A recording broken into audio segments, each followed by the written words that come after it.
Méditons avec le pasteur Ertis. Méditons avec le pasteur Ertis. Dimanche, le 17 mai, nous méditons selon le programme de la Ligue pour la lecture de la Bible, qui dans son lecteur a prévu Jérémie 46, 1 à 12, et nous convie à répondre à ces questions. De quoi ou de qui parlent ces versets? Quelle vérité Dieu me révèle-t-il? Quel verset m'interpelle le plus? Pour ma prière, y a-t-il quelque chose que Dieu me montre, dont j'ai à me repentir, auquel croire et obéir, pour lequel le remercier et le louer, pour lequel lui formuler ma demande? Dans la section que nous allons commencer, il s'agit de prophéties contre les nations étrangères. Et Jérémie commence par la prophétie contre l'Égypte. Prions. Seigneur, tu n'es pas seulement Dieu en Israël. Tu es le Dieu des nations. Tu es le Dieu de tout le monde, car c'est toi qui as créé tous les peuples. Tu as donc droit de leur parler, de leur envoyer tes serviteurs pour leur adresser tes oracles.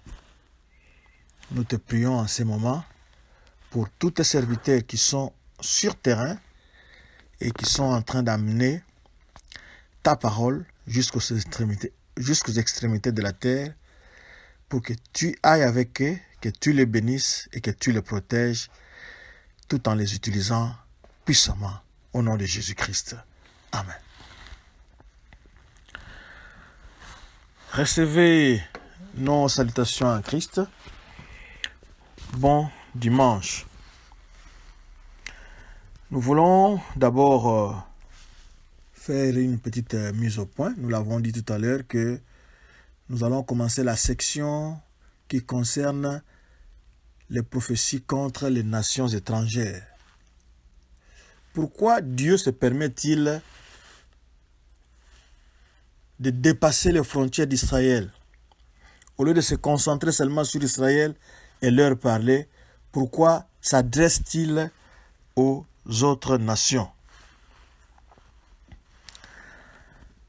La première chose que nous pouvons dire, c'est que même si Dieu a un plan spécial pour Israël, mais il aime aussi tous les peuples et il veut que tous ces peuples-là les connaissent, que tous ces peuples-là viennent à lui. Autre chose à savoir, c'est que Dieu est saint et il ne tolère pas le péché. Même si, théoriquement, entre guillemets, il n'est pas votre Dieu, mais sachez qu'il ne tolère pas le péché. C'est pour cela qu'il se permet de vous parler, parce qu'il est saint.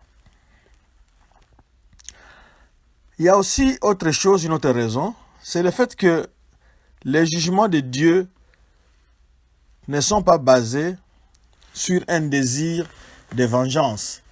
Mais il est le Dieu qui est juste. Il est le Dieu qui aime la justice. C'est pour cela qu'il parle à tout le monde, parce qu'il est le dernier recours.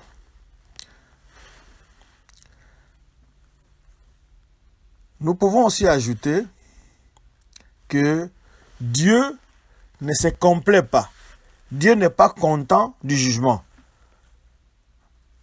À la place, il aime le salut. Quand il vous parle, quand il parle aux autres peuples, il cherche à les amener aussi au salut, à les amener à les connaître et à être sauvés par lui. Et enfin, nous devons savoir que Dieu est impartial. Il juge tout le monde selon les mêmes lois, selon le même standard. Lisons le verset 2. Sur l'Égypte, sur l'armée de Pharaon Néco, roi d'Égypte, qui était près du fleuve de l'Euphrate, à Carchemish, et qui fut battu par Nabuchodonosor, roi de Babylone, la 4e année de Joachim, fils de Josias, roi de Juda. On nous parle ici d'une bataille, la bataille de Carchemish, qui avait eu lieu en 605 avant Jésus-Christ. C'était une bataille qui opposait deux grandes puissances de l'époque, c'était Babylone et l'Égypte.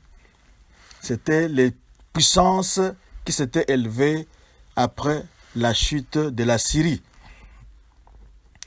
Les Babyloniens étaient entrés à Carchemish par surprise et ils ont battu l'Égypte. Cette bataille qui a accordé ou bien qui a vu la victoire des Babyloniens a ainsi marqué le passage du leader mondial sur Babylone qui avait comme roi ou empereur Nabuchodonosor, parce que c'était une grande victoire à cette époque-là. Et c'est ce qui a permis à ce que l'empire babylonien puisse s'étendre. Avec la puissance de l'Égypte qui était en train de décliner, il y a surtout la désobéissance de Juda qui c'était, au lieu d'obéir à Dieu pour se soumettre aux Babyloniens, l'Égypte, Juda avait préféré désobéir à Dieu, mais former des alliances humaines avec l'Égypte. Au lieu de s'appuyer à Dieu, sur Dieu qu'ils ne voyaient pas, mais qui était le Tout-Puissant, et ils ont préféré s'allier à l'Égypte, qui était une grande puissance à cette époque-là, et qui, d'après eux, pouvait les protéger. Alors, Dieu va frapper l'Égypte pour montrer que son peuple avait mal agi. Nous passons au verset 9. Montez, chevaux, précipitez-vous, chars, qu'ils se montrent, les vaillants hommes, ceux d'Éthiopie et de Pout qui portent le bouclier, et ceux de Lud qui manient et tendent l'arc. Ici, on parle d'une certaine coalition. Il y a eu un certain secours qui venait de l'étranger. On parle de Cush. Cush, c'est l'Éthiopie. Et de Pout. Pout, c'est Libye. C'était des États africains. L'Égypte aussi est un État africain. Les peuples de Lydia et pourraient venir de la Grèce. Ce sont des gens qui ont été impliqués dans ce combat-là. C'était un combat intense. On a eu besoin d'autres peuples pour appuyer, pour essayer de défendre l'Égypte. Le verset 10 nous décrit comment ce jour-là sera. C'était un jour terrible. Nous le lisons. Ce jour est au Seigneur, à l'Éternel des armées, un jour de vengeance où il se venge de ses ennemis. L'épée dévore, elle se rassasie, elle s'enivre de leur sang, car il y a des victimes du Seigneur, de l'Éternel des armées, au pays du Septentrion, sur les rives de l'Euphrate. Le verset 10 nous décrit comment il y a eu carnage ce jour-là. une épée, ce n'est pas une épée qui boit du sang, mais on personnifie l'épée ici, comment le sang avait tellement coulé à tel point que l'épée peut récolter du vertige. Parce qu'on nous dit, car il y a des victimes du Seigneur. Il y en avait eu beaucoup, c'était à proprement parler un carnage. Et au verset 11, on nous dit ceci, « Monte en Galade, prends du baume, vierge fille de l'Égypte, en vain tu multiplies les remèdes, il n'y a point de guérison pour toi. » Et le verset 12 conclut, « Les nations apprennent ta honte et tes cris remplissent la terre, car les guerriers chancellent l'un sur l'autre, ils tombent tous ensemble. » Comme on le voit,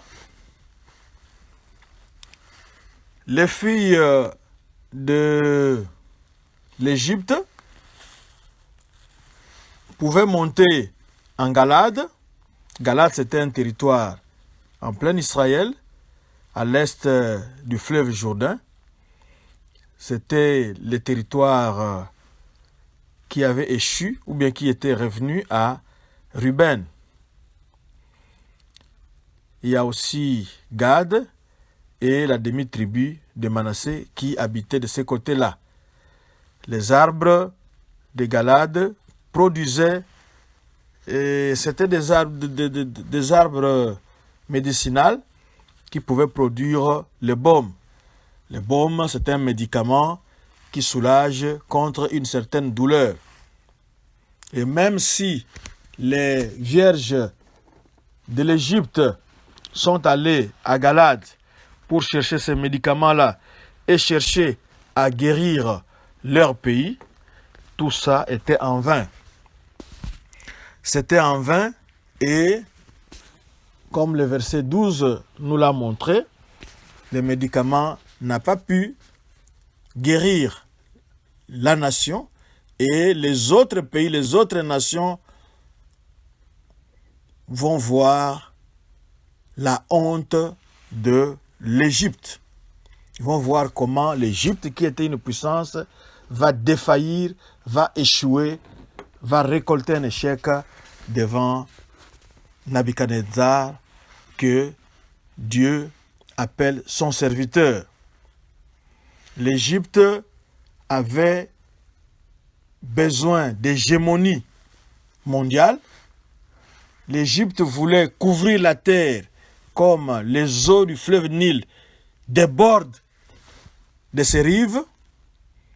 C'est ce que l'Égypte voulait faire, mais comme elle était orgueilleuse, elle ne connaissait pas Dieu. Dieu a mis point à sa puissance, point à son expansion, et maintenant c'est Nabuchodonosor qui étend son hégémonie, son emprise sur l'Égypte. Comme quoi Dieu est le Dieu des nations, il fait ce qu'il veut et il règle ses comptes. Nous allons prier. Seigneur, merci pour ta parole. Cette parole concerne tout le monde, ceux qui te connaissent et ceux qui ne te connaissent pas, ceux qui ont leur propre Dieu, ceux qui sont dans des sciences occultes qui rejettent ton Fils Jésus-Christ. Oui, ils n'échappent pas à ton regard. S'ils ne veulent pas écouter la parole de tes serviteurs, un jour viendra où tu vas abaisser leur orgueil et où leur honte sera connue de tous. Nous bénissons ton Saint-Nom pour nous avoir parlé. C'est au nom de Jésus-Christ que nous te glorifions et te disons Amen. Notre adresse est www.églisedoxadeo.com. Retrouvez-nous sur Twitter et YouTube, Église Doxadeo Lubumbashi, ou bien sur notre page Facebook Doxadeo Lushi. Shalom et bon dimanche.